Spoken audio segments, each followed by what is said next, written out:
You know how it is. You want to watch a movie, and you feel like you've seen everything. So you Google things like great lesser known movies or hidden gems, and you get recommended hidden gems like Independence Day or The Dark Knight. So the other day I decided to try something new. I entered the kind of movies I like into ChatGPT and asked it to recommend me something. And after thinking for a bit, it recommended me The Servant from 1963, directed by Joseph Lucy, a film I'd never heard of. And right away, I noticed the excellent cinematography and direction. It had the types of moving masters that I love and have talked about before. The kind of oneers where you forget that you're watching an unbroken take because the camera and actors keep moving and changing the composition. You still get all the coverage, the wides, the close-ups, the two shots, but without having them be separate shots.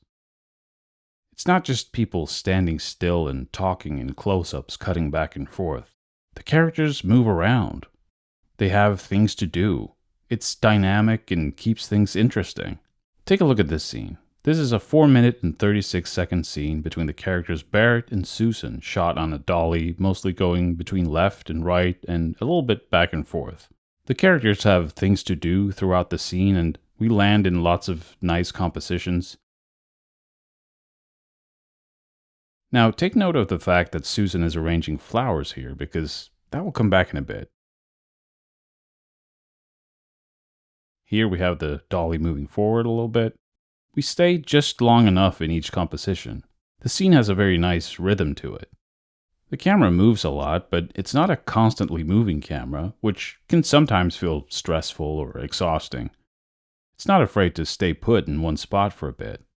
We have a shot of just Barrett for a bit before the dolly moves back again.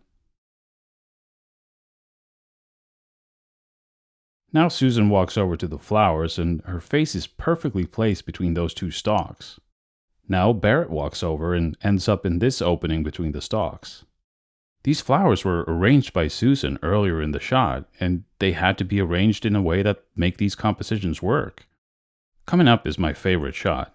This is a bit of a spoiler, so if you want the scene to have its proper impact, go watch the film now. In this scene, Tony and Susan come home early, and they hear Barrett and Vera upstairs. We see the light from a partially open door hitting the back wall. Then the door opens and we see the naked silhouette of Barrett. Susan looking away is a nice touch.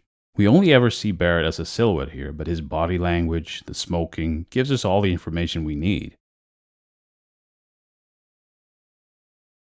The scene then continues on into the next room.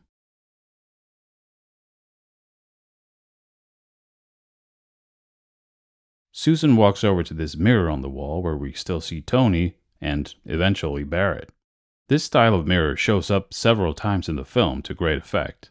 It's also featured on most posters for the film. I'm sure there's some deeper meaning to the mirrors that I'm too dumb to fully understand.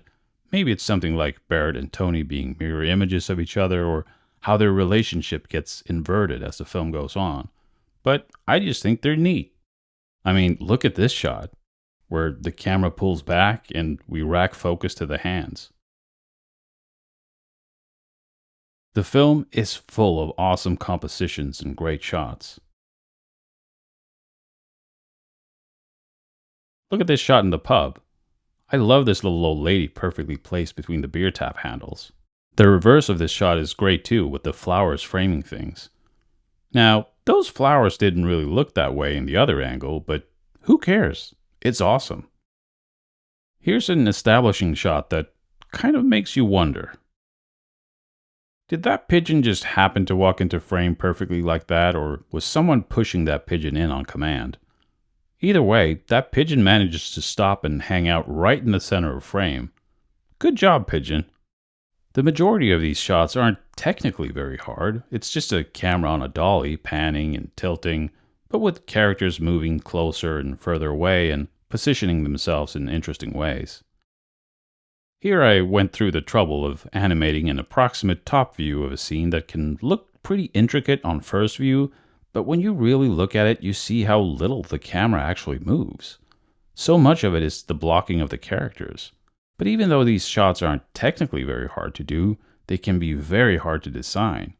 It's a sign of really good direction and cinematography. By the way the dolly moves, I assume it's not on a track, but on the floor, or what's called a dance floor, these smooth panels you put on the floor to avoid any bumps.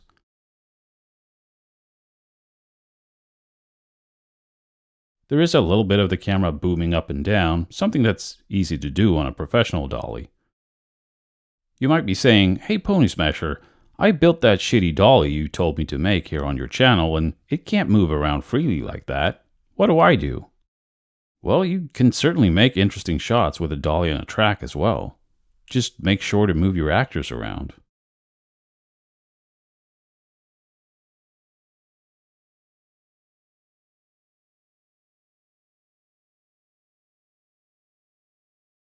And here's an example for when you don't have a dolly at all, just a tripod in the middle of a room. After watching the movie, I just had to look up who shot it because I didn't pay enough attention during the opening credits. And, well, that explains it. Douglas Slocum is a legend. Now, if you're one of those people who don't watch movies from before the 80s because they're boring and dumb, you might still know him from the last few films he shot. But he worked on a ton of great movies that are worth checking out. A fun one I saw not long ago was The Lavender Hill Mob. Now, you might be saying, "But David, you're a director. You make movies.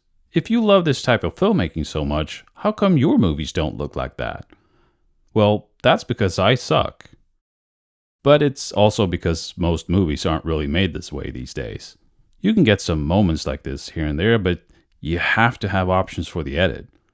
If the studio wants you to speed up a scene because the test audience is getting bored, well, if all you have is a oneer, then you're screwed. The thing is also that movies these days tend to be made very quickly. It's not unusual to find yourself in situations where you have to shoot with 3 cameras at once to try and capture as much coverage as possible really quickly. It's not as elegant, but sometimes you just have to make your day. But this level of filmmaking is definitely what I aspire to. When you're directing a movie, you're lucky if you get even 50% of what you were aiming for, so you might as well aim really high.